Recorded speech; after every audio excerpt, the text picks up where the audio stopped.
জিলাপির মতো পেঁচি লোকেদের থেকে সাবধান, তাদের মনের কথা কোনো দিনই ধরতে পারবে না। হ্যালো বন্ধুরা, আসসালামু আলাইকুম। আশা করি সবাই ভালো আছেন। আজকে নিয়ে চলে আসলাম জিলাপি রেসিপি। বানাতে গিয়েছিলাম জিলাপি, হয়ে গেছে ফুলপিঠা। যাক, এটার নাম জিলাপি ফুলপিঠা। চলেন দেখা যাক কিভাবে এই পিঠাটা বানাই। এখানে প্রথমে 3 কাপের মতো ময়দা নিয়েছি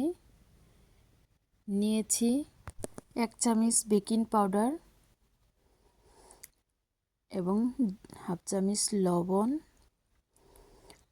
1 চিমটি খাবার সোডা আর 1 চামচ হচ্ছে ঘি।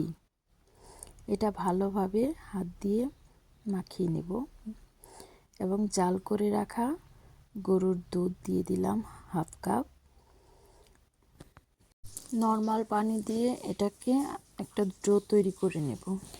অল্প অল্প করে নর্মাল পানি দিয়ে মাখিয়ে নেব, মানে একটা ডো তৈরি করে নেব। এই তো এইরকম করে একটা ডো তৈরি করে নেব, জিলাপি বানাতে যেরকম ডো তৈরি করতে হয়। আচ্ছা, এটা হয়ে গেছে। এখন ঢাকনা দিয়ে ঢেকে রাখবো। অপর দিকে আমি চুলায় চলে গেলাম এর শিরা তৈরি করার জন্য। এই শিরা তৈরি করতে এখানে আমি 1.5 কাপের মতো চিনি নিয়েছি, তারপরে ওই কাপের 1/2 কাপ পানি দিয়েছি। এখন এটাকে বলক আসা পর্যন্ত জাল করে নেব। এই তো এটা বলক এসে গেছে।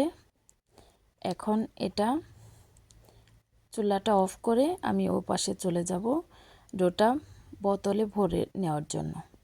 তো বোতলে ভরবো কীভাবে, এর জন্য একটা ঠুস ব্যবহার করলাম। এটা পরিষ্কার একটা ঠুস ব্যবহার করলাম। এর মধ্যে ডোগুলা আস্তে আস্তে ঢেলে দেব।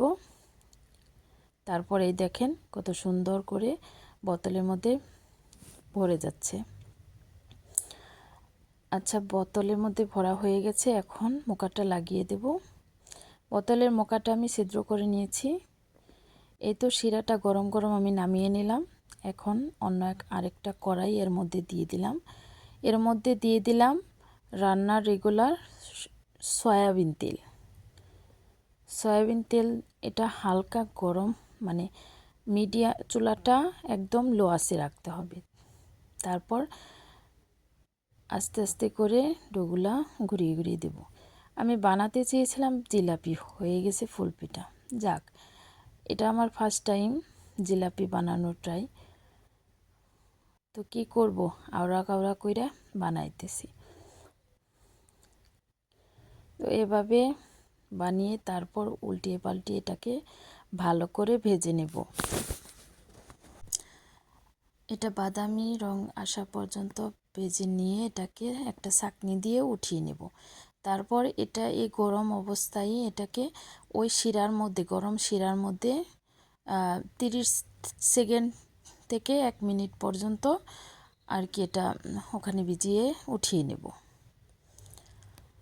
তারপর এভাবে আরও কয়েকবার আমি এই পিঠাগুলো বানিয়ে নিলাম। তো এই তো আমার অনেকগুলো পিঠা বানানো হয়ে গেছে, জিলাপি পিঠা। আচ্ছা, এখন আপনাদের মাঝে ভেঙে দেখাচ্ছি কেমন হয়েছে। দেখেন কত মুচমুচে হয়ে গেছে এবং রসে ভিজে ওটা মুচমুচে হয়ে গেছে। এই রেসিপিটি ভালো লাগলে লাইক, কমেন্ট, শেয়ার করবেন আর আমার পরিবারের জন্য দোয়া করবেন। আমি যাতে নতুন নতুন রেসিপি নিয়ে মাঝে হাজির হতে থাকি। ভালো থাকবেন, সুস্থ থাকবেন। আল্লাহ হাফিজ।